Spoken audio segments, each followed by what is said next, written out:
हमने वन विभाग में कहा कि पहला जो पेड़ बरसातों में गिरते हैं, शहर में तो नजर आ जाते हैं लेकिन गांव में वो सड़ जाते हैं, और गांव में जब वो सड़ जाते हैं तो उसका कोई फायदा नहीं होता।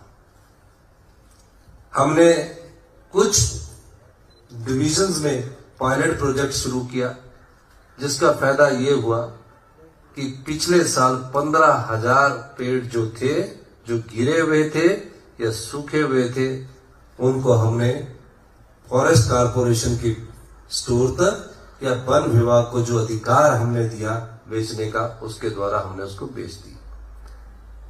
और आज इस परियोजना को मैं पूरे प्रदेश में लागू करने की घोषणा करता हूं, जिसमें क्या योजना है, जिसमें फॉरेस्ट गार्ड ये रिकमेंडेशन देगा, अनुमोदन करेगा, क्योंकि सभी फॉरेस्ट विभाग के अधिकारी बैठे हैं।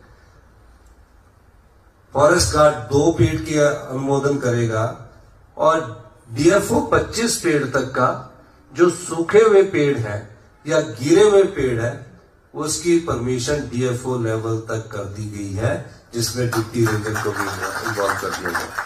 पहले क्या होता था, इन पेड़ों को उठाने की परमिशन नहीं होती थी, काटने की परमिशन नहीं होती थी, और फॉरेस्ट कारपोरेशंस को हम बोलते थे, फॉरेस्ट कारपोरेशन भी काम तेजी से करती थी। लेकिन हमने इनको, इस योजना को आज से पूरे प्रदेश में लागू कर दिया गया है। इसकी एसओपी उनको तुरंत प्रभाव से मिल जाएगी। दूसरा, हमने आज बदलाव ये किया है, जैसे एनएचआई के 4 लेन बनते हैं, उसमें 6-6 महीने तक पेड़ काटने की परमिशन नहीं मिलती। आज अभी मैं यहां आने से पहले जो भी डीएफओ कंसर्न होगा, स्टेज 1 की परमिशन के बाद वो पेड़ काटने की अनुमति उन सभी विभागों को मिल जाएगी और वो काम करना शुरू कर देंगे। पिछली बार प्रदेश की गंजी पहाड़ियां जो थी, उनमें वहां की जलवायु के अनुसार किस प्रकार का पेड़ लगना चाहिए, इस दृष्टि से हमने कार्य करना शुरू किया।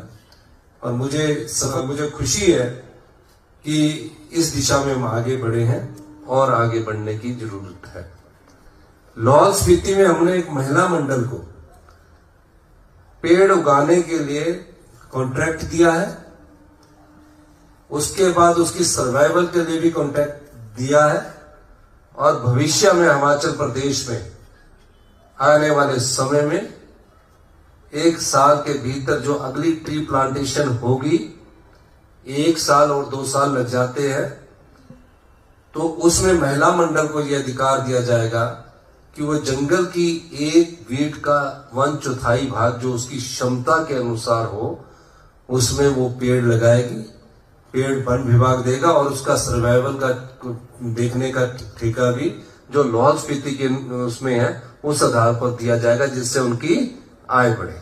1 अगस्त से जो भी फॉरेस्ट डिवीजन का कंस्ट्रक्शन वर्क है, जिसमें काफी 60-70 लोग आपके कंस्ट्रक्शन डिवीजन में थे, उनको ये ऑप्शन दी गई है कि आप जो कंस्ट्रक्शन डिवीजन से रिलेटेड विभाग है, उसमें अपनी ऑप्शन दीजिए और आप उसमें अपने आप को समायोजित कीजिए। तो उसके भी हमने दिशा निर्देश दे दिए गए हैं। सवाल क्या है? सवाल प्रदेश की आय बढ़े, सवाल प्रदेश के जो नियम कानून है उसके हिसाब से हम एक नई दिशा को लेकर आगे बढ़े।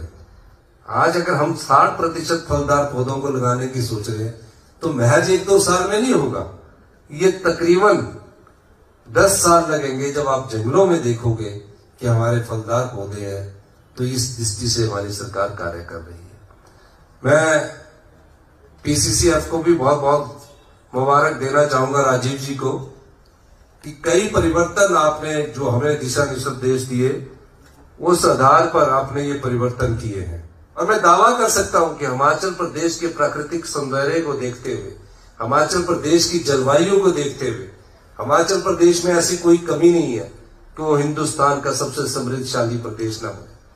अभी हमने 600 करोड़ की लागत से बनखंडी के जू का शिलान्यास किया, और मुझे खुशी है बहुत तेजी से काम चल रहा है और फेज 1 हमारा 1-1.5 साल में बनकर तैयार होगा।